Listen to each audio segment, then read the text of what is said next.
Hello दोस्तों, सरकार अपना पहला बजट पेश कर चुकी है और एमपी न्यूज़ लाइव की खबर पर भी मोहर लग चुकी है। अगर आपको याद हो तो कुछ दिनों पहले ही हमने आपको कहा था कि सरकार ऑप्शन में ट्रेडिंग करना महंगा कर सकती है, तो ऐसा ही कुछ इस बजट में होता हुआ हमें नज़र आया है।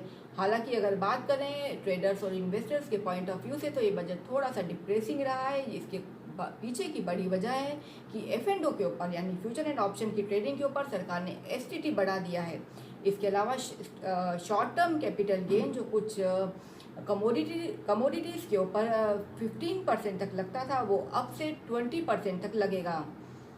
लॉन्ग टर्म कैपिटल गेन जो अब तक आपको 10% देना पड़ता था, वो अब से 12.5% तक हो गया है। यानी कि अगर आप कोई स्टॉक खरीदते हैं और उसको साल भर रखने के बाद उसमें प्रॉफिट बुक करते हैं तो उसके ऊपर सरकार आपसे 12.5% तक का टैक्स चार्ज करेगी।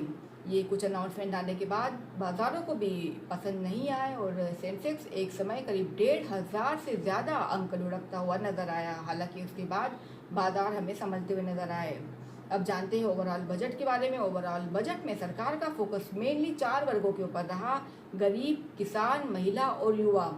अगर किसानों के बारे में बात करें तो सरकार ने 1,60,000 करोड़ से ज़्यादा का पैकेज अलोकेट किया है एग्रीकल्चर सेक्टर में, जिसमें कि फर्टिलाइजर्स के ऊपर सब्सिडी देना शामिल है। इसके अलावा जो कि छोटे छोटे जो इंडस्ट्रीज है directly related to agriculture sector, जैसे small vegetable market, food markets हैं, जिसमें सप्लाई चेन मैनेजमेंट में सुधार के लिए सरकार ने अच्छा खासा फंड अलोकेट किया है। अगर महिलाओं और युवाओं के बारे में बात की जाए तो सरकार का सबसे ज़्यादा फोकस इस बात पर रहा है कि किस तरह इनको वर्क फोर्स में इंक्लूड किया जाए। इसके लिए सरकार ने 2 लाख करोड़ से ज़्यादा का फंड अलोकेट किया है, जिसमें कि स्किल डेवलपमेंट और एजुकेशन सेक्टर में ग्रोथ शामिल है। और कई सारी जो एसएमईज हैं, कई सारे स्टार्टअप्स हैं, कई नई कंपनीज हैं जो भी महिलाओं को और युवाओं को पहली एम्प्लॉयमेंट देगी, उसके ऊपर सरकार ने इंसेंटिव स्कीम भी लागू करने की घोषणा की है। अब बात करते हैं गरीबों की, तो गरीबों के लिए सरकार ने सबसे बड़ी जो घोषणा की है वो ये है कि आने वाले साल के अंदर सरकार 1 करोड़ मकान बना करके गरीबों को देगी, जो कि हाउसिंग डेवलपमेंट सेक्टर के लिए एक अच्छा इनिशिएटिव साबित हो सकता है।